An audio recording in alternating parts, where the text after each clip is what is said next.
Press the Lord.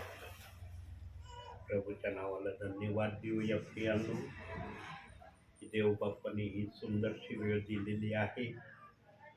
पुन्हा एकदा तुमच्या परिवाराची देव बाप्पाने आठवण केली. आणि जिथं देव बाप्पा आठवण देतो सेवकाला, तिथं सेवकाने जाणं गरजेचं आहे. सेवक नेहमी प्रभूच्या नियंत्रणामध्ये राहायला पाहिजे. सेवकाने नेहमी प्रभूची इच्छा पूर्ण केली पाहिजे. सेवकाने प्रभूच्या नावाने आपली स्वतःची इच्छा कधी पूर्ण करण्याचा प्रयत्न करू नये. प्रभू जसं सांगन, जशी सेवा प्रभू करून घेण्याची इच्छा करील, सेवकाने ते करण्यामध्ये समाधान मानलं पाहिजे. प्रभूचं नाव आणि मनाचं काम हे प्रभूला कधी मान्य होत नाही. प्रभूच्या इच्छेने सेवा असली, ती सेवा कधीही बंद होऊ शकत नाही. त्याला कोणालाही बंद करता येऊ शकत नाही.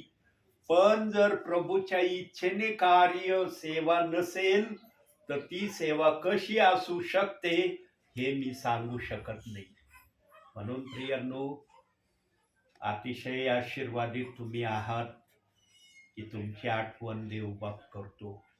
देवबाप्पाला तुमची आठवण होते. काही परिवार आहेत मला फोन करतात, ब्रदर किती महिने झाले तुम्ही आमच्याकडे आले नाही प्रार्थनेला, आम्ही तुमच्या येण्याची वाट बघत आहोत. तुम्हाला फोन केला तर तुम्ही लगेच परखड फोनवर सांगता की प्रभूंनी दाखवल्यावर मी आल्याशिवाय राहणार नाही. पण आज जवळपास 1 वर्ष होत आलंय, तुम्ही आमच्याकडे प्रार्थनेला आले नाही. या आमच्याकडे प्रार्थनेला. तेव्हा पण प्रभूच्या दासाने त्यांना हेच सांगितलंय, प्रभूंनी दाखवल्यावर आल्याशिवाय मी राहणार नाही. पण प्रियांनो, तुमचा परिवार असा आहे की त्या परिवारामध्ये देव बाप्पाला येणं आजही आवडत आहे. तुम्ही देव बाप्पा करता काय केलंय, कोणत्या गोष्टीने देव बाप्पाला तुम्ही एवढं खुश आणि प्रसन्न केलंय की देवबाप तुमची भेट घेतल्याशिवाय राहत नाही. प्रियांनो, तुम्हाला चांगल्या प्रकारे मी या ठिकाणी सेवेला आल्यावर या ठिकाणी प्रभू व्यतिरिक्त दुसरं काय आपल्या घरात चालतंय का?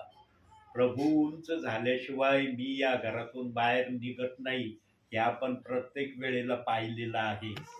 प्रियांनो, ज्या परिवारावर देव बाप्पाच्या अशा तऱ्हेची प्रीती आहे ना, त्या प्रीतीला कायम टिकवून ठेवणं गरजेचं आहे. याच्यामध्ये कुठल्याही प्रकारचा संशय देवाच्या मनामध्ये येईल अशा प्रकारची कृती आपल्याकडून होता कामा नये. म्हणून आपण या भक्तीची सुरुवातीच्या अगोदर प्रार्थनेने या भक्तीला सुरुवात करू आणि बंधू प्रार्थना करतील. पवित्र पवित्र पवित्र सान्निधीश परमेश्वरा, खरोखर तू महान आहेस प्रभू. मान सन्मान गौरव मी सर्व तुला देतो. हे प्रभू, पगारे पास्टरांनी आमच्यासाठी जे वचन आणलेलं आहे ते वचन आम्हाला समजू दे आणि आम्हाला तसंच वागण्याची तू बुद्धी दे. विशेष करून रीना प्रेमचंद आढाव ही तिच्या घरी गेलेली आहे प्रभू, तरी पण तू त्या आढाव परिवाराला तुझ्या हातामध्ये घे आणि त्यांना तू स्पर्श कर प्रभू, आणि त्यांना चांगल्या रीतीने चांगल्या भावनाने वागू दे, हीच मी तुझ्या चरणी प्रार्थना करतो. आमेन. आमेन. आमेन. प्रियांनो, देवाच्या राज्यामध्ये देवाने आम्हाला घेतलंय ना, त्यांनी त्याच्या मर्जीने आम्हाला घेतलंय त्याच्या राज्यामध्ये. देवाला कोणी जबरदस्ती केलेली नाही. देव कोणाच्या जबरदस्तीने कोणालाही आपल्या राज्यात घेण्यास तयार होत नाही. आणि देवाला जबरदस्ती करणारा कोण आहे? जो देवाचा ऐकत नव्हता, देव बाप्पांनी त्याला आपल्या राज्यातून काढून दिलंय. देवाला जबरदस्ती का करता या परिवाराला घ्या माझ्या राज्यात आणि या परिवाराला घेऊ नको माझ्या राज्यात असं म्हणणार आहे का कुणी? म्हणून देवाने आपल्या मर्जीने आपल्या विश्वासणाऱ्यांना आपल्या राज्यामध्ये घेतलेला आहे.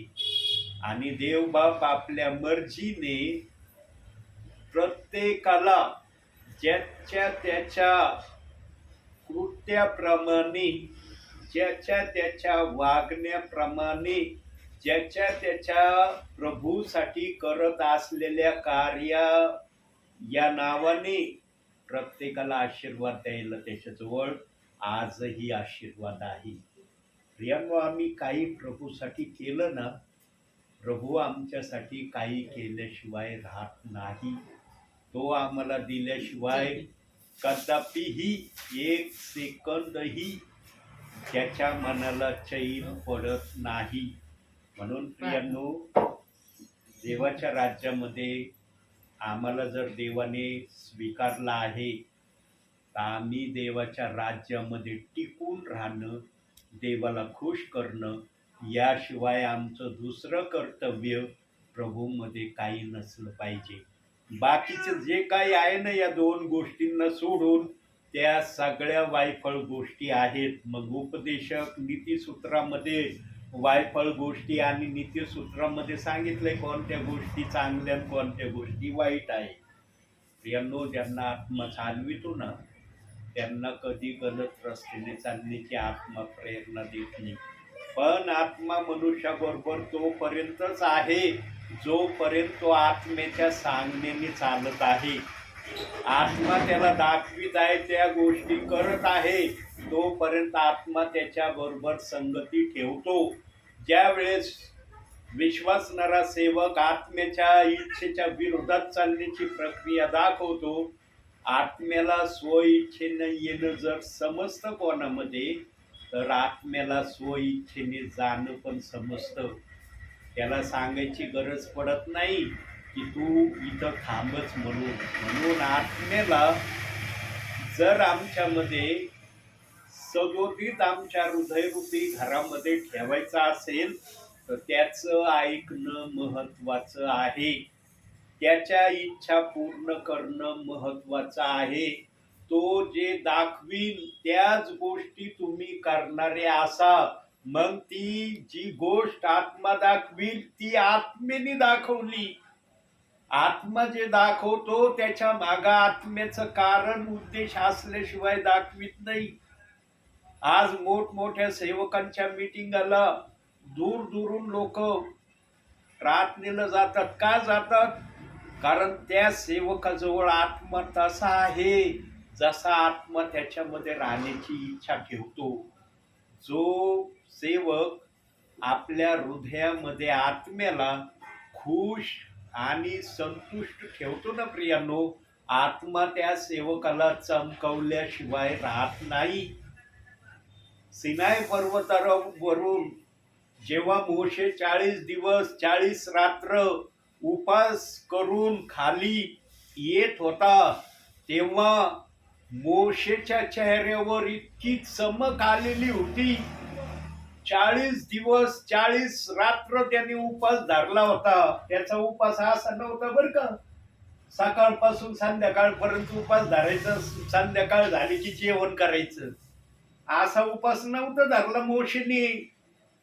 निरंकार उपास 40 दिवस 40 रात्र मोशेने सिनाई पर्वतावर परमेश्वराच्या समवेत धरला होता. आणि जेव्हा परमेश्वराने त्याला 2 दगडी पाट्या 10 आज्ञा देऊन खाली जेव्हा इस्रायली लोकांकडे पाठवलं, तेव्हा परमेश्वराला माहित पडलं होतं की मोशे माझ्याकडे आल्यानंतर इस्रायली लोकांनी माझ्या विरोधात काय पाप केलंय, काय पाप करत आहेत हे परमेश्वराला माहित होतं. म्हणून परमेश्वर मोशेला म्हणला, लवकर खाली जा, खाली गेल्यावर तुला दिसल माझ्या लोकांनी माझी आज्ञा कशी मोडली आहे. ज्या लोकांना तू माझ्यासाठी आणण्याचं ठरवलं, ते लोक कशी माझ्या विरोधात वागत आहेत तू बघ. आणि प्रियांनो, जेव्हा मोशे आला सिनाय पर्वतावरून खाली, वरूनच येत असताना त्याला मोठा जनसमुदाय डोंगराच्या खाली होरेब पर्वताच्या खालच्या भागाला मोठमोठ्याने नाच गाणं धिंगाणा करताना दिसला. दूर असल्यामुळं मोशेला दिसलं नाही की नेमकं इथं काय चाललंय यांचं. पण जसा मोशे सिनाय पर्वतावरून खाली खाली येत राहिला, तस मोशेला चित्र स्पष्ट दिसायला लागलं की इस्रायली लोक काय करू राहिले. आणि इस्रायली लोकांनी जे केलं ना, ते माणसाला तर पसंत होणारच नाही, पण परमेश्वराला तर कदापि पसंत न होणार त्यांनी कार्य त्या ठिकाणी करत असलेले दिसले. एवढ्या देवाच्या सानिध्यामधून आशीर्वादित होऊन आलेला मोशे परमेश्वराने आपल्या बोटाने, स्वतःच्या बोटाने दगडी पाट्यावर 10 आज्ञा लिहून दिल्या होत्या मोशेला. आणि इस्रायली लोकांना त्या 10 आज्ञा पाळण्याचा आदेश दिला होता की या 10 आज्ञा इस्रायली लोकांना पाळण्यास तू शिकव. मोशेने विचार नाही केला. जेव्हा ते कृत्य पाहिलं ना इस्रायली लोकांचं, तेव्हा त्याने हातातल्या त्या दगडी पाट्या घेतल्या, दानकनी खाडकावर खाली आपटल्या. जशा त्या दगडी पाट्या खाली आपटल्या, त्या पाट्या तुटल्या. परमेश्वराच्या हाताने लिहिलेल्या शब्दाला मोशेने इस्रायली लोकांच्या त्या कृत्यापायी तोडून टाकलं.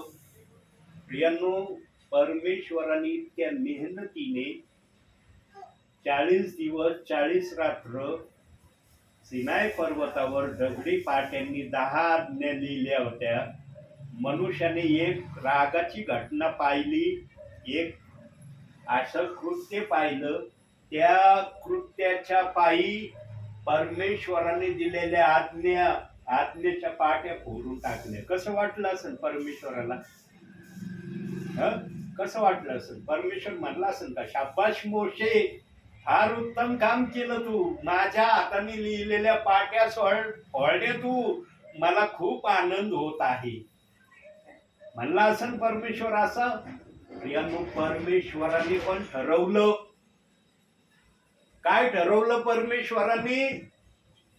मोशेला जर इस्रायली लोकांचा हे कृत्य पाहून इतका राग आला, तर परमेश्वराने पण ठरवलं, मोशेला जर राग येऊ शकतो तर मी तर सर्वसमर्थ देव आहे, सगळ्या गोष्टीचा निर्माता मी आहे.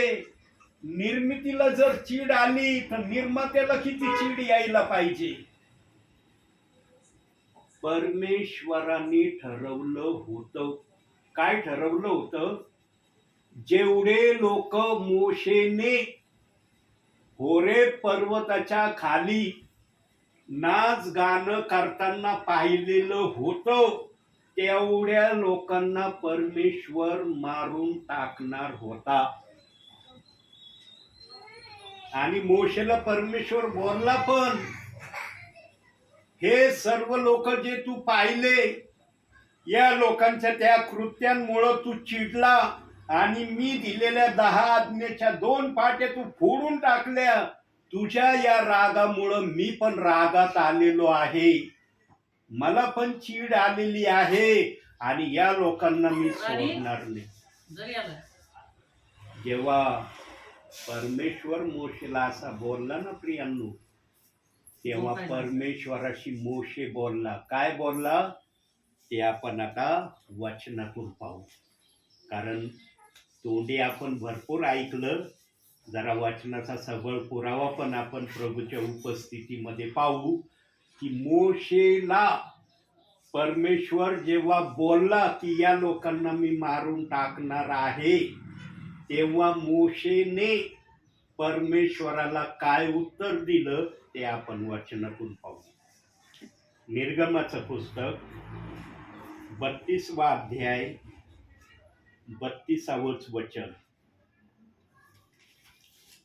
निर्गमाचं पुस्तक 32वा अध्याय 32वं वचन.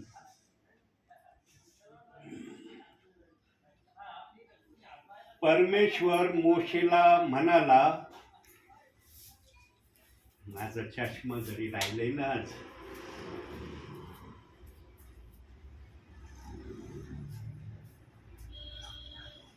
मी 33वं वचन वाचायला लागलो होतो. 32वं वचन वाचतो.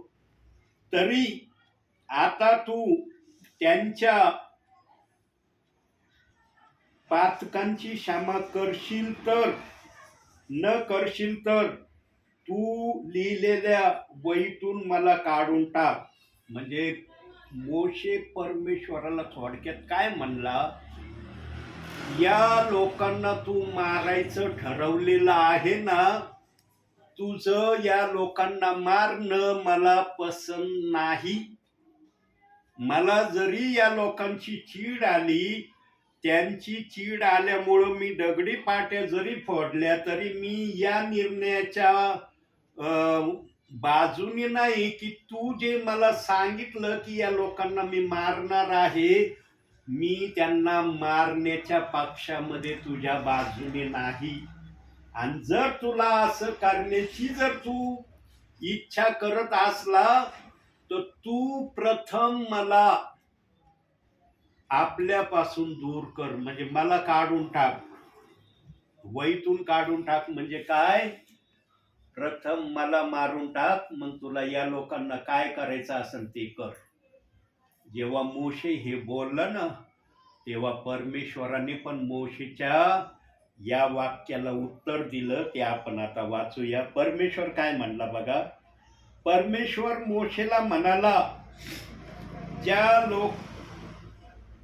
कोणी मज विरुद्ध पातक केले आहे त्यालाच मी आपल्या वहीतून काढून टाकीन. ज्यांनी माझ्या विरुद्ध पाप केलंय मी त्यांनाच मारणार आहे. सगळ्या लोकांना मारण्याचा मी निर्णय घेतला नाही. पण मोशेला त्याही लोकांचा मारण्याचा निर्णय पसंत नव्हता. खालील वचनात जर पाहिलं आम्ही, सरते शेवटी प्रभू म्हणला, आता जरी मी यांना नाही मारलं ना, पण यांचा मी समाचार घेतल्याशिवाय राहणार नाही. एवढं बोलून परमेश्वराचं आणि मोशेचं बोलणं थांबलेलं आहे. म्हणजे थोडक्यात काय त्यांचा बोलण्याचा वादविवाद झाला. परमेश्वराने मोशेचा जो विचार होता त्या विचाराला परमेश्वराने मान्यता दिली. पण मान्यता जरी दिली, पण देवबाप म्हणला, हे लोक माझ्या नजरेतून मी सोडणार नाही. आता तुझ्या सांगण्याप्रमाणे यांना मी सोडतो, पण हे माझ्या नजरेतून कायम सुटणारे लोक नाही. म्हणून प्रियांनो, मिस्रातून 6 लाखापेक्षा अधिक लोक मोशेच्या नेतृत्वामध्ये कनान देशाकडे निघाले. 2 जणांचं कनान देशामध्ये जाणं झालं. याला कारण हे आहे की इस्रायली लोक परमेश्वराचं कधीच ऐकणारे नव्हते. त्यांच्यामध्ये परमेश्वराचं ऐकण्याची वृत्ती पूर्णपणे नव्हती. थोडं ऐकायचे, थोडं मनाचं करायचे, थोडं देवाला खुश करणारे असायचे, थोडं आपल्या मनाला प्रसन्न करण्याची वृत्ती ते ठेवायचे. आणि तेच आजच्या समयात ते चाललंय. आजच्या समयात काय वेगळं चाललंय का? आज किती विश्वासणारे देवाच्या भयामध्ये, किती विश्वासणारे आज प्रार्थना करतात, बायबल वाचतात, आज्ञा पालन काटेकोरपणे पाळण्याचा प्रयत्न करतात. अहो, काय विश्वासणारे असे झालेत आजच्या समयामध्ये. मी स्वतः ऐकलंय आणि अजूनही ऐकतोय. असं नाही की मी ऐकलं नाही आणि मी माझ्या मनाचं सांगतोय. मला म्हणतात, ब्रदर, आम्ही प्रभू येशू ख्रिस्तावर विश्वास ठेवलाय ना, आमचं स्वर्गात जाणं होणार आहे. प्रियांनो, जर विश्वास ठेवून आमचं स्वर्गात जाणं जर होणार असतं, मग देव बाप्पाला हे पवित्र शास्त्र द्यायची काही गरज होती का? देव बाप्पाला गरज होती हे सगळं वाचा, याप्रमाणे वागा, याप्रमाणे करा, याप्रमाणे राहा, याप्रमाणे बोला, हे म्हणण्याची गरज होती का प्रभूला? काही विश्वासणारे आजही भ्रमात आहेत, आणि त्याच्यापेक्षा जास्त मोठ्या भ्रमात कोण आहेत? काही जण तर बायबलला स्पर्श करण्याच्याच उद्देशाने बायबलकडे येत नाही. विचार करा, जे बायबलला स्पर्श करत नाही, बायबलच्या कव्हरला स्पर्श करत नाही, मग ते आतलं कधी वाचतील? होईल का या प्रियजनांचं जाणं स्वर्गामध्ये? म्हणता येईल का प्रभू आल्यावर यांना प्रथम देवबाप घेणार आहे? यांनो, आजही काही विश्वासणारे इतक्या अज्ञानी वाटेवर चाललेले आहेत. त्यांना सुज्ञानी कोण करीन? कोण त्यांना देवाचं वचन सांगून देवाच्या इच्छेप्रमाणे वागण्यासाठी तयार करील? प्रियांनो, तुमच्या जवळ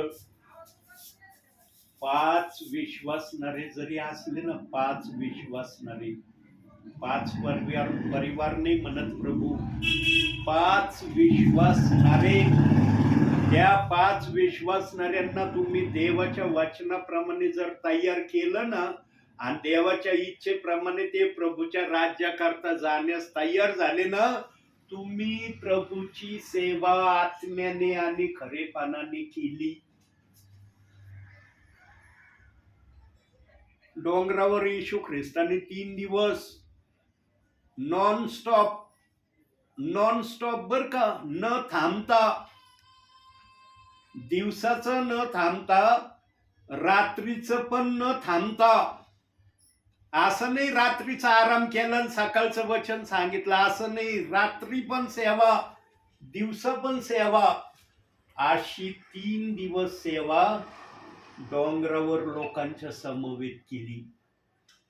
आणि त्या लोकांना 3 दिवस देवाच्या आत्म्याने भूक लागू दिली नाही, ताण लागू दिली नाही. कोणी नाही म्हणलं मला ताण लागली, मी जातो पाणी पिऊन येतो. बसून बसून कंटाळलो मी, 1 दिवस झालं इथून उठलोच नाही, मला ताण लागली, पाणी पिऊन येऊ द्या. कुणीच म्हणलं नाही. आणि वाचनात तसा शब्दही आलेला नाही की डोंगरावरलं वचन सांगत असताना कुणीतरी पाणी प्यायला उठून गेला म्हणून. सगळेजण बसले. येशू ख्रिस्त जे सांगत होता सगळ्यांनी निमूटपणे ऐकलं. पण जेव्हा येशू म्हणला, मी 3 दिवस तुम्हाला काय सांगितलं, रात्रंदिवस, किती जण ते करायला तयार आहे? तेव्हा प्रत्येकाचं उत्तर आपापल्या इच्छेने होतं. जास्तीत जास्त कोणत्या शब्दावर ऐकणाऱ्यांनी नापसंती केली नाही ते येशू ख्रिस्त जे बोललं ना, कुणी तुमच्या एका गालावर मारली तर दुसरा गाल पुढं करा, या वाक्याचा अनेकांनी विरोध केला. ते म्हणले, आम्ही कस काय एक गालावर मारलं तर दुसरा गाल पुढं करायचं? आम्ही तर अशा स्वभावाचे, कुणी जर आम्हाला एक झापड मारली तर आम्ही 2 मारल्याशिवाय राहत नाही. आम्हाला 2 झापडी मारण्याची आमच्या मनामध्ये इच्छा आहे. आम्ही एक झापड खाऊन दुसऱ्या गालाला मारण्यासाठी कसं समोर करू शकतो? या ठिकाणी काय दिसतं माहिती का? ऐकणाऱ्यांची वृत्ती काय दिसती? ऐकणाऱ्यांमध्ये नम्रता नव्हती. जिथं नम्रता नसते ना प्रियांनो, तिथं आज्ञा पालन कधीच होऊ शकत नाही. तुम्ही किती प्रयत्न करा, जिथं नम्रता दिसणार नाही तिथं आज्ञा पालन दिसणारच नाही. काही ना काही तुम्हाला असं दिसल की तुमचं मन पण तुम्हाला म्हणन, अरे इथं जे चाललंय ते काही बरोबर चाललं नाही. प्रियांनो, ज्यांच्यामध्ये आत्मा असतो ना देवाचा, त्यांना तर देव बाप्पाचा आत्मा सांगितल्याशिवाय राहत नाही. म्हणून प्रियांनो, माझे जे जे प्रार्थनेची ठिकाणं आहेत, जे जे माझे प्रार्थनेचे विश्वासू परिवार आहेत, त्या प्रत्येक परिवाराला माझी प्रभूमध्ये विनंती आहे. प्रभूमध्ये विनंती करतोय मी माझ्या नावात विनंती करत नाही. तुमच्यामध्ये पवित्र आत्मा आहे का हे तपासा. तुम्ही देव बाप्पाच्या समक्षतेमध्ये बसा, बायबल घेऊन डोळे बंद करा आणि डोळे बंद केल्यावर प्रभूला म्हणा, देव बाप्पा, माझ्यामध्ये तुझा पवित्र आत्मा आहे का? डोळे बंद असताना म्हणा बरं का, उघडे असताना म्हणू नका. डोळे बंद असताना जर तुम्ही विश्वासाने म्हटले ना, माझ्यामध्ये पवित्र आत्मा आहे किंवा नाही, देवाचा आत्मा तुम्हाला उत्तर देईल. देवाचा आत्मा काय उत्तर देईल ते मी सांगू शकत नाही. मी देवाने सांगितल्याशिवाय बोलू शकत नाही. पण देवाचा आत्मा जे पण तुम्हाला दाखवेल किंवा सांगल ते देवाच्या विरोधात करत असलेलंच तुम्हाला दाखवेल, हे मात्र मी निश्चित सांगतो. देवाच्या नियंत्रणात राहणं ना अवघड नाही प्रियांनो, काही अवघड नाहीये. आणि देव बाप्पाने वाचनात तसं सांगितलंय पण, की माझ्या आज्ञा कागदापेक्षा हलक्या आहेत, माझ्या आज्ञा जड नाहीत की ज्या तुम्ही पाळू शकत नाही. जे तुम्हाला करण्यास फार त्रास तकलीफ होईल अशा प्रकारच्या माझ्या गोष्टीच नाहीत. कागदाला तरी वजन आहे, पण माझ्या आज्ञांना तेवढं देखील वजन नाही. आणि ज्यांना त्या कागदापेक्षा देवाच्या आज्ञा मान्य होतात ना आणि त्या प्रकारे करण्याची प्रक्रिया ते करतात ना, तेच विश्वासू, तेच देवाचे सेवक प्रभू समोर नम्र आहेत, तेच नम्रतेमध्ये चालतात. असं प्रभू त्या विश्वासणाऱ्याला, त्या सेवकाला सांगतो. प्रियांनो, योएल संदेष्ट्याची भविष्यवाणी या समयामध्ये पूर्ण होऊ राहिली बर का. श्रेष्ठ संदेष्टा असू या कनिष्ठ संदेष्टा असू, त्याने जे पण प्रभूच्या नावाने जी पण भविष्यवाणी आत्मेच्या प्रेरणेने केली, ती भविष्यवाणी पूर्ण झाल्याशिवाय राहणार नाही. आणि सर्वश्रेष्ठ भविष्यवाणी योएल संदेष्ट्याने केली. आणि तो म्हणाला, अंतिम समयामध्ये देवाचा आत्मा देव सर्वांवर पाठवणार आहे. सर्वांवर पाठवणार आहे म्हणजे कोणावर पाठवणार आहे? जे देवाच्या इच्छेप्रमाणे वागायची इच्छा ठेवतात त्यांच्यावर पाठवणार आहे. देवाचा आत्मा सर्वांवर येणार जरूर आहे त्या वचनात सांगितल्याप्रमाणे, पण ज्यांना त्या आत्म्याला आपल्यामध्ये घेण्याची इच्छा आहे त्यांच्यामध्ये तो आत्मा कार्य करील. आज सांगा मला, वर्षोनवर्ष एखादा विश्वासणारा बायबलचं एक वचन त्याने वाचलेलं नाही, वर्षोनवर्ष त्याने बायबलचं एक वचन वाचलेलं नाही स्वतःहून, सांगा त्याच्यामध्ये देवाचा आत्मा आहे का? वर्षोनवर्ष त्याने बायबलचं एकच वचन वाचलं नाही, पण प्रभूमध्ये आहे. म्हणतो तो, मी प्रभूवर विश्वास ठेवलाय, मी प्रभूचा आहे, पण त्याने वर्षोनवर्ष बायबलचं एक वचन आतापर्यंत प्रभूच्या उपस्थितीमध्ये वाचलेलं नाही. त्या विश्वासणाऱ्यामध्ये देवाचा आत्मा किती कार्य करणार असेल? होईल का अशा विश्वासणाऱ्याचं जाणं प्रभू बरोबर? दूतासह येणार आहे प्रभू, प्रभू आदेश देणार आहे, यांना घ्यायचं, त्यांना घ्यायचं, त्यांना घ्यायचं. दूतांना आदेश दिल्याशिवाय दूत पण कोणाला उचलणार नाही. मत्तेचा 24वा अध्याय ध्यान देऊन वाचा. प्रभू येणार आहे तेव्हा प्रभू काय आज्ञा दूतांना देणार आहे, वाच जरा त्या वाचनामध्ये.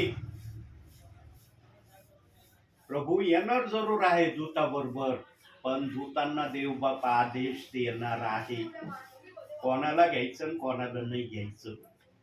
आणि अंतिम समयात, या समयामध्ये देव बाप्पाला विशेष करून जे प्रियजन देवाबरोबर येण्यास प्रभूला योग्य दिसत नाहीत, की यांचं येणं होणार नाही माझ्या बरोबर, माझ्या नावात तर हे आहेत पण यांचं येणं कठीण आहे माझ्या बरोबर, त्यांना प्रभू या समयामध्ये जास्तीत जास्त वचनाच्या कर्वे त्यांना सावधान करतोय. मी नेहमी बोलतो प्रियांनो, आणि आजही बोलतो, मी कुठेही वेळ घालवायला टाइमपासला सेवेल जात नाही. हा जर उद्देश माझा असता ना, देवाने कधीच माझा हा उद्देश पूर्ण केला नसता. देवबाप म्हणला असता त्या भोळ्या बाबड्यांना कळत नाही तू कशाला चाललास, पण मला कळते तुझं जाण्याचा उद्देश काय, तुझा उद्देश पूर्ण होऊ देणार नाही मी. माझा उद्देश काय आहे, माझा देवबाप उंच झाला पाहिजे.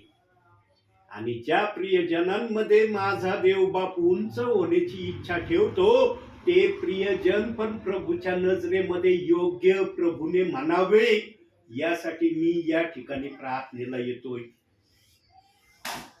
माझा हेतून उद्देश चांगला आहे, सेवा करण्याचा, म्हणून सेवा करतो. कोळगावला मी जाऊन आलोय प्रियांनो, कोळगावला मी जाऊन आलोय. कोळगाव केलं तरी प्रभूने मला दाखवलं, माझ्या दासा तुला इथं जायचंय. मला रस्त्याने वाटत होतं, म्हणलं आज लांबच्या ट्रिपला गेलोय मी. देवबाप म्हणन, बस माझ्या दासा, लांबच्या ट्रिपला गेला तू, आता तू काय कुठं जाऊ नको. देवबाप मला म्हणला इकडं जायचंय तुला. देवबाप जरी इतकी तुमची आठवण करतोय, तर तुम्ही किती आठवण केली पाहिजे देवाची, विचार करा. देवबाप जर तुम्हाला एक सेकंद आपल्यापासून दूर करण्याच्या तयारीत नाही, तर तुम्ही वैयक्तिकरित्या विचार करा. तुमच्यावर संसार प्रपंचाची जबाबदारी आहे. देवबाप्पाला हे कळत नाही असं नाही, देवबाप्पाला कळतंय यांना संसार प्रपंचाची जबाबदारी आहे. पण देवबाप्पाने हे नाही ना सांगितलं की संसार प्रपंचामध्येच तू घडून राहा, माझं नाव घेण्याची पण तू कधी तयारी दाखवू नको, असं म्हणलंय का, दिलंय का बायबल मध्ये असं वचन? म्हणून येशू ख्रिस्त म्हणला, जे जगाचं आहे ते जगाला द्या, जे प्रभूचं आहे ते प्रभूला द्या. किती जण आज जगाचं जगाला देतात आणि प्रभूचं प्रभूला देतात? काही जणांना फार सोपं वाटतंय, प्रभू आला की चाललो मी त्याच्या बरोबर. असं नाहीये प्रभूचं राज्य. आणि अशा प्रकारे कोणाला देवबाप आपल्या बरोबरही घेणार नाही. ज्याने खरोखर प्रभूसाठी झळ खाल्ली ना, प्रभूसाठी दुःख, छळ, अपमान, निंदा, त्रास, ज्या काही गोष्टी प्रभूला न आवडणाऱ्या माझ्या दासाने माझ्यासाठी सहन केल्या, त्यांचं जाणं प्रभू बरोबर होणार आहे. प्रभूला जर सगळेच घ्यायचे असते ना स्वर्गामध्ये, प्रभूने हे बायबल दिलंच नसतं. प्रभू म्हणला असता, कशाला बायबल देऊ, सगळ्यांनाच मला स्वर्गात घ्यायचंय, कशाला बायबल वाचायचा, त्रास देऊ यांना. प्रियांनो, जुन्या करारामध्ये इस्रायली लोकांना कनान देश हा स्वर्गासारखा देश होता. म्हणून देवबाप बोलला होता, दुधा मधाचे प्रवाह वाहणारा तो देश आहे, आणि त्या देशामध्ये मी तुम्हाला ठेवण्याची इच्छा ठेवतो. त्या समयातल्या लोकांसाठी तो कनान देश स्वर्ग होता.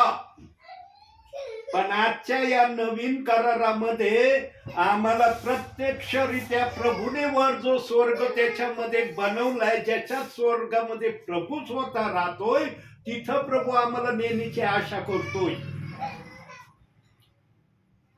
पण आमचं तिथं जाणं झालं पाहिजे. जाणं व्हावं याच्यासाठी हे बायबल दिलंय.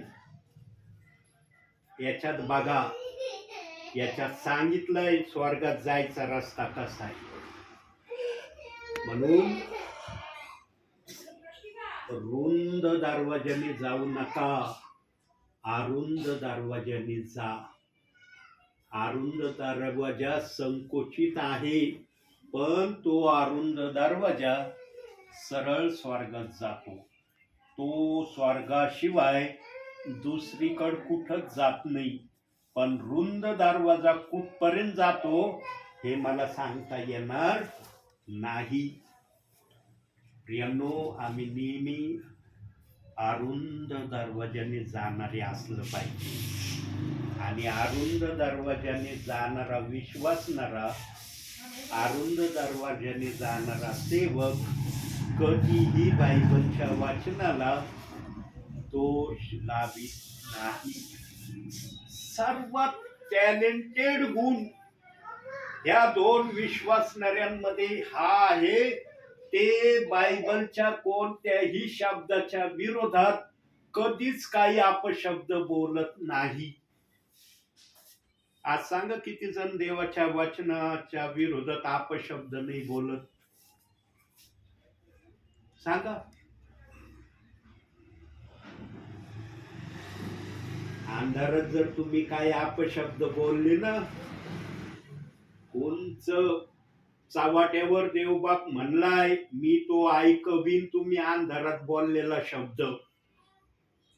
देवबापाने मत्त्याच्या अध्यायात सांगून ठेवलंय, तुम्ही जर गुप्तरित्या काही बोलले, ते तुमचं गुप्त बोलणं चावट्यावर ऐकवलं जाईल की तुम्ही गुप्तरित्या काय बोलले माझ्या विरोधात. आणि जे उघडरित्या देवाच्या वचनाचा अपमान विश्वासणाऱ्या समोर, दासांसमोर करतात, त्यांचं काय होईल मग? सोपं नाही प्रियांनो देवाच्या वचनाचा विरोध करणं. आज काही जणांना फार सोपं. अहो काय नाही ब्रदर, एक वचन नाही मानलं काय बिघडत? बायबल मध्ये काही एकच वचन आहे का? एक वचनाकडे लक्ष नाही दिलं, देवबाप लक्ष नाही देत, म्हणतो जाऊ दे, नाही मानित ना, नको मानू. बाकीचे वचन मानतो ना तू, मला तू मान्य. देवाने आज्ञा सांगून ठेवली. काय आज्ञा सांगून ठेवली? तर एक वचन वाचूया. मत्ती शुभवर्तमान. आज माझा चष्मा घरी राहिलाय ना, लय मोठा प्रॉब्लेम झालाय माझ्यासाठी. 5वा अध्याय 18वं वचन. मी तुम्हास खचित सांगतो, आकाश व पृथ्वी नाही तशी होतील, सर्व गोष्टी पूर्ण झाल्या वाचून शास्त्राची एक मात्रा किंवा एक बिंदू नाहीसा होणार नाही. एक अनुस्वार, एक मात्रा देवबाप म्हणतो माझ्या वचनाचा. साधी गोष्ट आहे अनुस्वार आणि मात्रा. हा शब्द नाही, एक काहीतरी देवाची ओळख आहे. अनुस्वार, मात्रा हे देवबाप म्हणला मी नष्ट नाही होऊ देणार. आज काही जण तर एक वचनाला संपूर्ण दोष लाविते. कसं होईल त्यांचं? सोपं आहे का यांनो? आज फार सोपं काही जणांना वाटू राहिलंय. आणि त्याच भ्रमामध्ये काही विश्वासणारे आजही चाललेत. त्यांना वाटतं काही नाही, प्रभू आल्यावर मी प्रभू बरोबर स्वर्गात जाईन, स्वर्गात राहीन, स्वर्ग कसा आहे तो पाहीन, प्रभू बरोबर राज्य करीन. चांगली गोष्ट आहे, सगळ्या गोष्टी चांगल्या आहेत. पण देवाने जर नेलं नाही तुम्हाला तर सांगा, नेलंच नाही तर काय तुम्ही पाहता? जाणं व्हावं म्हणून सेवकांना प्रभू पाठवतोय. देवाचा दास तळमळीने येतोय ना, याचं कारण हे आहे की तुम्ही स्वर्गाच्या प्रत येण्यास योग्य व्हावे. योग्य प्रकारे तुमचं प्रभूच्या नावाने स्वर्गामध्ये येण्याचं तुम्हाला एंट्री पास भेटावा. तुम्हाला पुण्याला जायचंय आहे ना, पुण्याला जायचंय. कंडक्टर कडून जर तिकीट खरेदी नाही केलं पुण्याचं, जाता येईल का पुण्याला तुम्हाला? तुम्ही किती पुण्याला तुमचं अर्जंट काम असू द्या किंवा तुमचं काही असू द्या, तुम्ही बसमध्ये कंडक्टर कडून तिकीट जर खरेदी केलं नाही, कंडक्टर तुम्हाला बसमध्ये बसू देईल का? त्याच्या जर लक्षात आलं की एखाद्या प्रवाशाने चूक भुलीने तिकीट खरेदी केलेलं नाही, चेकिंग करताना जर तो म्हटला सर्वांनी तिकीट घेतलं का, जर एखादा म्हणला मी नाही घेतलं, कंडक्टर म्हणन का तू फ्रीमध्ये चल, त्याला तिकीट देणार नाही का? तो जर प्रवासी म्हणला मी तिकीट नाही खरेदी करत, त्या प्रवाशाला पुण्याला जाता येईल का? नाही नाही आता जाणार. प्रियांनो, जगाचा जर असा नियम आहे तर मग स्वर्गामध्ये जाण्याचा काही नियम आहे का नाही? का स्वर्गाचा नियम उठून सुटून कोणाला स्वर्गात जायची परमिशन आहे का? कुणी पण स्वर्गात जाऊ शकतं का? प्रियांनो, स्वर्गाला डिसिप्लिनिंग याच्यामध्ये सांगितलं, याच्यामध्ये डिसिप्लिनिंग दिली की तुम्ही स्वर्गात कसे जाऊ शकता, तुम्हाला स्वर्गात कसं जाण्याचा मार्ग असू शकतो. आम्ही जर ते ऐकलं, त्याप्रमाणे केलं, निश्चित आमचं स्वर्गात जाणार. पण नाही ऐकलं मग आम्हाला बाहेर थांबावं लागलं. बाहेर थांबण्याशिवाय आमचा पर्याय नाही. आणि कोणत्याही विश्वासणाऱ्याला स्वर्गाच्या बाहेर राहणं कधी आवडणार नाही. तो कधी मान्य करणार नाही की मला स्वर्गाच्या बाहेर राहायचंय. आता मी तुम्हाला विचारतो, तुम्हाला स्वर्गाच्या बाहेर राहणं मान्य होईल का? नाही. बघा आमचे ब्रदर किती झटपट बोलले, नाही बा आम्हाला स्वर्गाच्या बाहेर राहणं मान्य नाही. प्रियांनो, हीच प्रक्रिया हर विश्वासणाऱ्यांची आज आहे. मला स्वर्गाच्या बाहेर राहणं मान्य नाही, आणि देवाला पण विश्वासणाऱ्याला स्वर्गाच्या बाहेर ठेवणं मान्य नाही. विश्वासणाऱ्याला जर मान्य नाही तर देवाला पण मान्य नाही. प्रियांनो, म्हणून देवबाप आजही सेवकांना पाठवतोय, घरोघरी पाठवतोय. कशाला पाठवतोय? तुमची स्वर्गात जाण्याची तयारी व्हावी याच्यासाठी पाठवतोय. सेवकगण जो आत्म्याने येतो तो वेळ घालवायला येत नाही, तो स्वर्गाची पूर्व तयारी तुमची व्हावी, स्वर्गाच्या प्रत तुमचं जाणं व्हावं, या हेतूने तुमच्याकडे प्रार्थनेला येत आहे. प्रियांनो, अशी तयारी दाखवा प्रभूला. असे तयार व्हा तुम्ही की देव बाप्पाने तुमच्यासाठी सगळे निर्णय घेतले पाहिजे. प्रभू तुमच्यासाठी खूप निर्णय घेऊन रेडी तयार झालाय. असं नाही की प्रभू रेडी नाही झाला, प्रभू रेडी झालाय, पण तुम्ही तितके अजून रेडी झालेले प्रभूला दिसत नाही जितकं रेडी होण्याची प्रभू तुमच्याकडे आशा करतोय.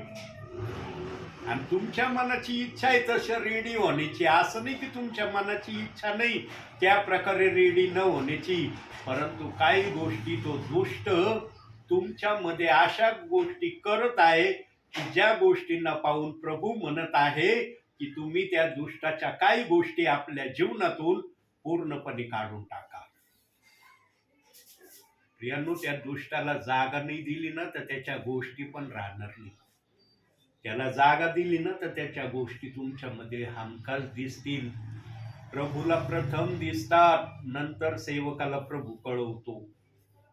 म्हणून प्रभू म्हटला, मी माझे सेवक संदेश ते यांना कळवल्याशिवाय खरोखर काहीच करणार नाही.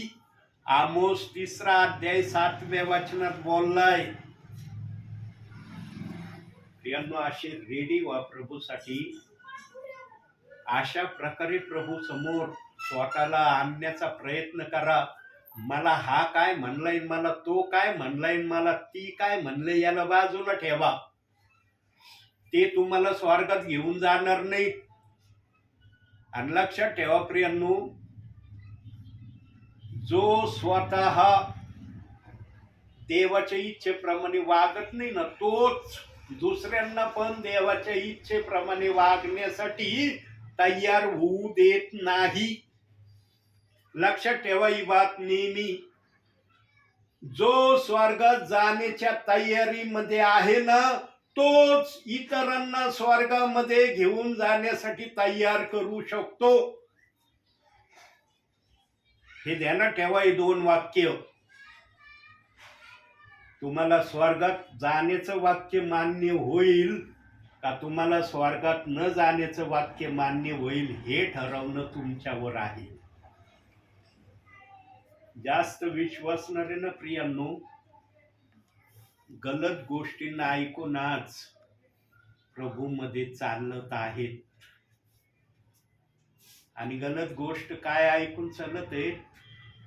बायबलच्या एका वचनाला दोष लावण्याच्या प्रक्रियेतून स्वतःला पूर्णपणे बाहेर काढण्याची तयारी दाखवून नाही राहिली. उलट काय तयारी दाखवू राहिलेत? हे वचन सांगायला आलं ना प्रेषित 2:38, आम्ही ते वचन नाही ऐकायचो. आम्ही त्या वचनवाल्याला आणि आमच्या घरामध्ये एंट्रीच देणार नाही. नका ना देऊ. सेवक कुठं म्हणतो मला एंट्रीच द्या? न्यायाच्या दिवसात प्रभू पण विचारीन. जेव्हा तुम्ही पण स्वर्गात जायची तळमळ करताना, तेव्हा प्रभू पण म्हणेन, थांबा जरा, थांबा थांबा थांबा थांबा, लय तळमळ चालली आतमध्ये जाण्याची, थांबा जरा सर, मला पण काय तुम्हाला दाखवायचंय, काय सांगायचंय. मग लगेच तुमचा पिक्चर ओपन होईल. माझा सेवक आत्म्याने येत होता तुमच्या घरी, त्यावेळेस माझ्या सेवकाला घरातच तुम्ही येऊ नाही दिलं. अरे प्रेषित 2:38 वचन नाही चालत आम्हाला. आम्ही नाही हे वचन मानित. या वचनासाठी आमच्या हृदयात कुठलीच जागा आम्ही ठेवली नाही. आम्हाला हे वचन मान्यच नाहीये बायबलमध्ये असलेलं. त्यानं सगळं वरती ओपन होणार आहे. मी वारंवार सांगतो, इथं मशीन लागते काही गोष्टी दाखवण्यासाठी. वरचे कॅमेरे ऑटोमॅटिक आहेत. इथं मशीन बिशीन काय लागत नाही. प्रभूने दाखवायला सुरुवात केली, लगेच दिसणार पिक्चर, कोणता सेवक आला होता आणि तुम्ही काय केलं. आणि एक गोष्ट ध्यानात ठेवा, तुम्ही एकदा जरी असं केलेलं असलं ना, तो पिक्चर ओपन होणार आहे वर. काही जणांना वाटत एकदा केलं प्रभू नाही ध्यानात ठेवायचं, म्हणशील जाऊ दे, एकदा केलं नाही दाखवित तो पिक्चर. एकदा जर केलेलं असलं ते दाखवणार आहे प्रभू. बघा, माझा सेवक वेळ घालवायला मी पाठवला नव्हता, तो आत्म्याने आला होता, पण तुम्ही काय केलं तिथं बघा. इथं तर तळमळ चालली आतमध्ये जाण्याची. पृथ्वीवर काय करत होती? माझा दास काय सांगायला मी पाठवला होता? वेळ घालवायला पाठवला होता तुमच्याकडे. म्हणून इथं ऐका प्रियांनो, इथं ऐकण्यामध्ये भलाई येईल, कल्याण नाही. मी इकडून हे ऐकलं, मी तिकडून ते ऐकलं, मी फलाण्याकडून असं असं ऐकलं, ते दे सोडून ती झाले तिथं. काय उपयोग नाही त्याचा. त्या वायफळ गोष्टी आहेत. प्रभू जे सांगतोय ते खरं आहे. प्रभूच्या बोलण्याला वजन आहे. इकडून तिकडून ऐकलेल्या गोष्टीला वजन नाही. ते क्षणभराचा आनंद देणारे आहेत, बाकी निघून जाणारे. पण प्रभूचा आनंद कायम हृदयामध्ये घर करून राहणारा आहे. कोणता आनंद हवाय तुम्हाला? क्षणभराचा आनंद हवाय का कायमचा आनंद हवाय? ठरवा तुम्ही. बघा प्रियांनो, आजही वहिनी उघडली. आजही देवबाप्पानी वहिनी काढू दिली मला. मला वाटत होतं आज तरी वहिनी गण माझ्या बॅग मधून. देवबाप कधी कधी माझ्याकडून वहीमधून बोलायला लागला ना, एक सारखा वहीमधून बोलत राहतो. पण जेव्हा देवबाप ठरवतो ना, आता माझ्या दासाला मी वही विरहित सेवेमध्ये संदेशामध्ये चालवील, तेव्हा मला अनुभव येतो की माझा देव खरंच मला वही विना संदेशातून चालवित आहे. आणि वही माझी काही घरी नाही राहिली, माझ्या सोबतही वही. यानो इतका पुरावे देऊन जर मी तुम्हाला बोलत आहे ना, तर देव बाप्पाची इच्छा आहे की तुमचं येणं स्वर्गात व्हावं. काय इच्छा आहे देव बाप्पाची? तुमचं येणं स्वर्गात व्हावं. आणि स्वर्गामध्ये देवबाप तुम्हाला बघू इच्छित आहे. म्हणून इथं देव बाप्पांनी मला पाठवलंय. मी सांगितलं ना तुम्हाला, मी कोळगाव करून आलेला देवाचा दास आहे. कोळगाव केलं तरी देव बाप्पांनी मला इथं पाठवलंय. यानो माझ्या देवाने दाखवल्यावर मी कधीच इन्कार करत नाही. मी कधीच देवाला म्हणत नाही, देव बाप्पा एक गाव केलं ना, आता कशाला दुसऱ्या गावाला जाऊ, जाईन नंतर कधीतरी, आता जावं म्हणून माझ्या मनाची तयारी नाही. सेवक हा आपल्या मनाच्या तयारीने प्रभूची सेवा करणारा नसला पाहिजे. सेवक प्रभूच्या मनाच्या तयारीने सेवा करणारा असला पाहिजे. सेवकाने प्रभूचं ऐकलं पाहिजे. सेवकाने प्रभूला नाही शिकवलं पाहिजे. जो प्रभूला शिकवण्याचा प्रयत्न करतो ना, त्याला सेवेमध्ये चालवित नाही. आणि चालवित नाही हा शब्द कशाने प्रगट होतो? एखाद्या सेवकाचा संदेश जर आत्म्याच्या सामर्थ्याने येत नाही, मग समजून घ्यायचं देवबाप त्याला चालवित नाही. सगळ्याला सक्ती करता येईल, देवाच्या आत्म्याला सक्ती करता येत नाही. म्हणून देवाचा आत्मा आम्हाला पण सक्ती नाही करत.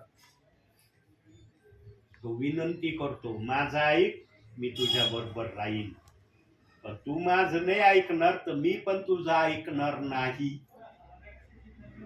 म्हणून मागील संदेशात मी सांगितलं, देवाचा आत्मा जसा येतो ना, तसाच देवाचा आत्मा जातो. पण त्याला जबरदस्ती करता येत नाही. तू आलास माझ्यामध्ये, आता तुला जाता येणार नाही. ह्या भ्रमामध्ये विश्वासणारे नाही राहू नये, सेवकांनी राहू नये. जोपर्यंत तुम्ही वचनाप्रमाणे देवाच्या संगती चालाल ना, देवाचा आत्मा पण तुमच्या बरोबर चालल्याशिवाय राहणार नाही. पण तुम्ही देवामध्ये राहून मनाच्या इच्छेने काय करायला लागले ना, देव तुमच्या सांगण्याने कधीच चालणार नाही. देव आपल्या सांगण्याने आपल्या विश्वासणाऱ्यांना, सेवकांना चालवितो. आणि हे मोशेच्या उदाहरणावरून आम्हाला देव बाप्पांनी जुन्या करारात दाखवलंय.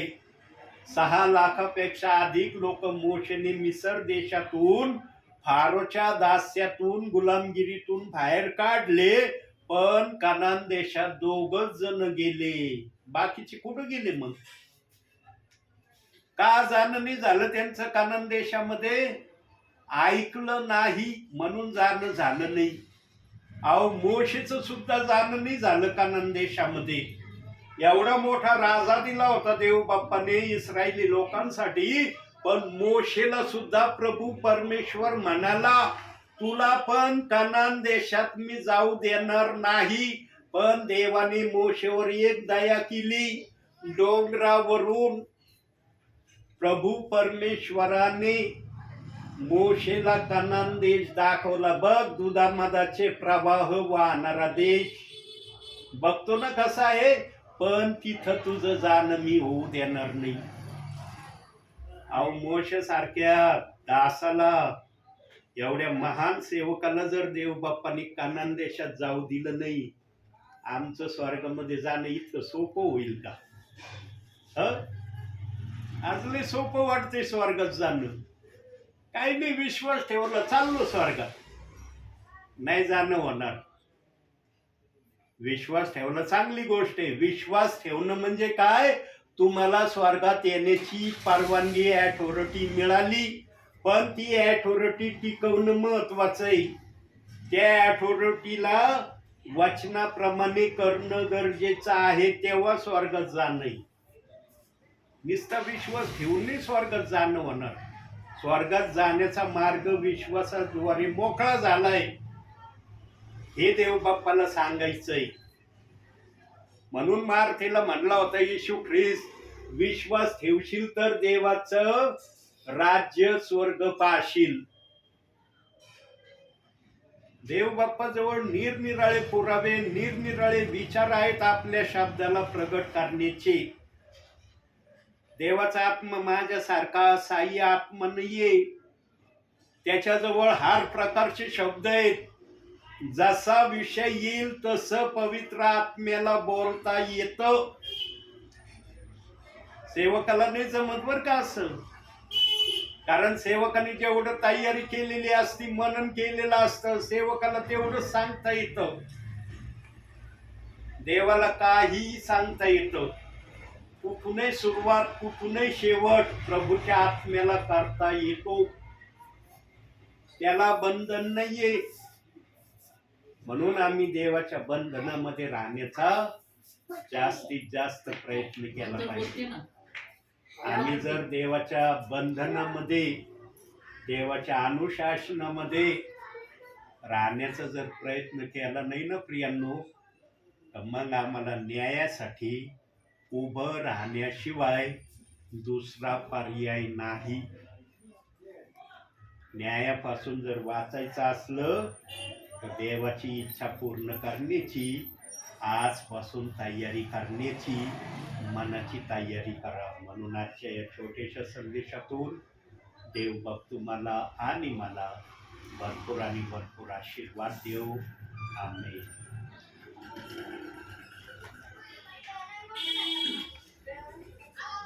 करा डोळे बंद.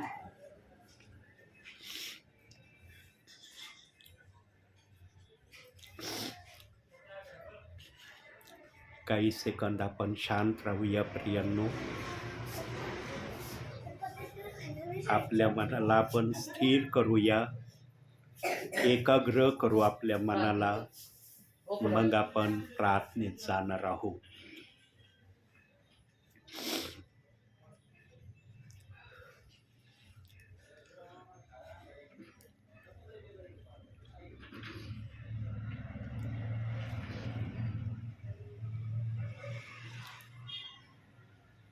दिल में धीमी आवाज आई, अपने गुनाहों को मान,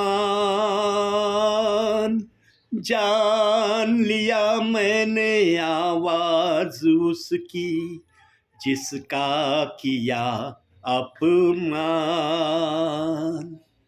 दिल में धीमी आवाज आई, अपने गुनाहों को मान, जान लिया मैंने आवाज उसकी, जिसका किया अपमान.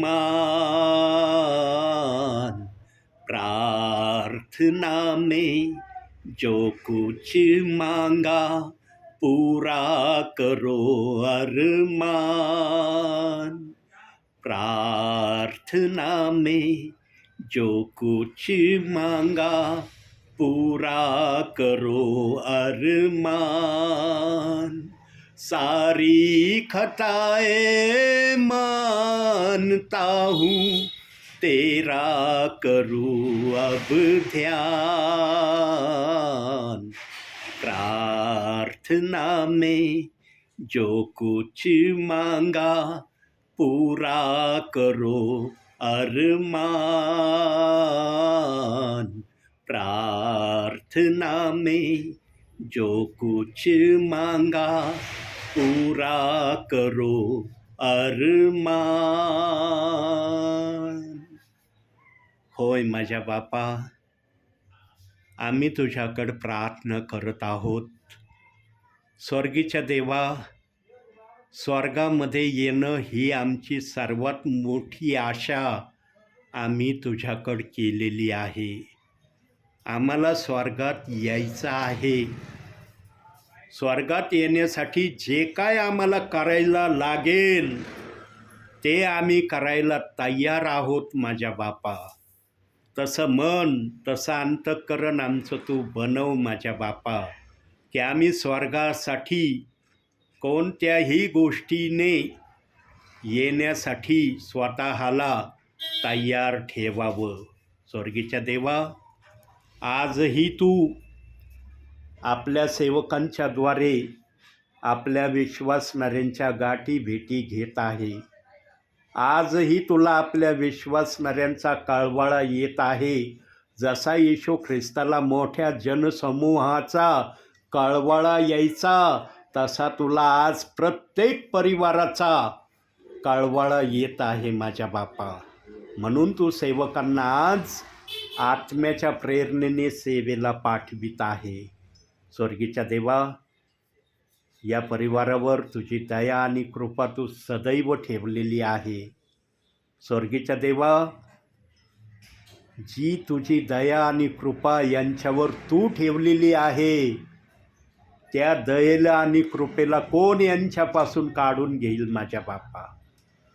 स्वर्गीच्या देवा, यांना त्या गोष्टी प्रत तू तयार कर, ज्या गोष्टी प्रत तुला यांना तयार करण्याची इच्छा तू ठेवत आहे. या परिवारावर दया कर माझ्या बापा. यांना आशीर्वाद दे माझ्या बापा.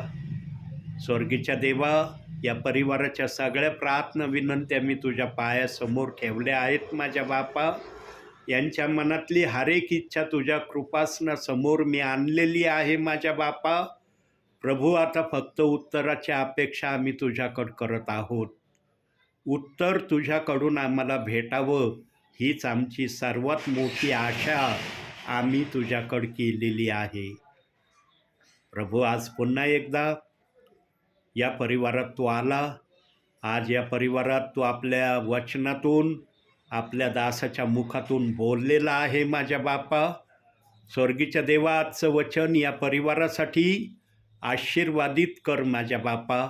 आणि या वचनातून त्यांना भरपुरीने तू आशीर्वादानं भर अशी मी तुला विनंती करतो. तुझी कृपा आणि दया या परिवारावर सतत राहू दे माझ्या बापा. प्रभूची शांती या जागेत राहू. या घरातल्या तेला मिठापिठाला आणि सर्व वस्तूंना तू आशीर्वाद दे माझ्या बापा. या घराच्या सभोवती तुझे दूत यांच्या रक्षणासाठी सदैव तू उभे कर अशी ही प्रार्थना करतो. आज आपल्या दासाला पुन्हा एकदा या परिवारामध्ये येऊन वचन सेवा आणि प्रार्थना दोही सेवा करण्याची पुन्हा एकदा तू संधी दिली, यासाठी धन्यवाद. पगारी कुटुंबाला पण स्वर्गीच्या देवा आशीर्वादाने भर.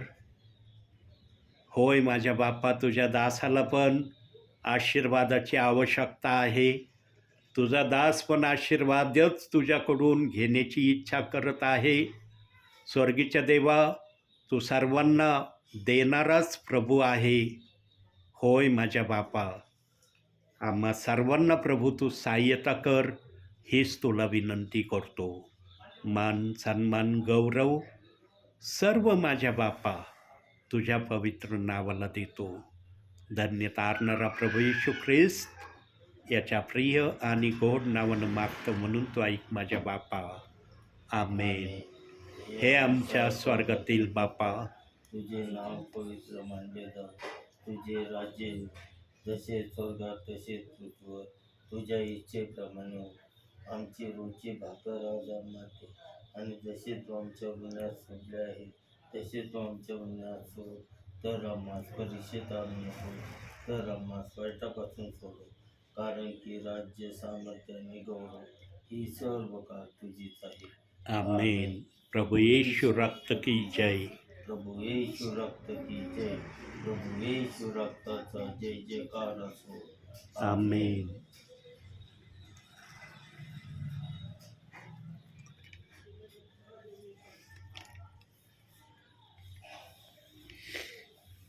धुलटे इकडे ये ना.